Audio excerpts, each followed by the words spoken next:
So what I want you to do is just come to your mat. You'll bring your hands underneath your shoulders and extend your leg till your toes touch the ground. Then the opposite one. So always keep the body in a straight line. Because this is kind of hard, people will have the tendency to do this or drop your hips. That's really bad because you'll hurt your lower back.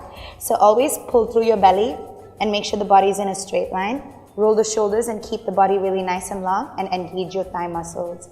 We're holding here just for 5, 4, 3, 2, and for 1.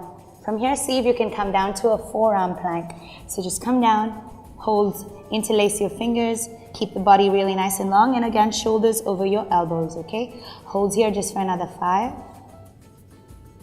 4, pull through the belly, 3, 2, 1. We're going to do a forearm side plank. Roll onto the outer edges of your leg as you lift your left hand up. Hold for another 4, 3, 2, 1. Center and to the other side. Open it out, lengthen, look up. Just for another 4, 3, 2, 1. Come back to the center.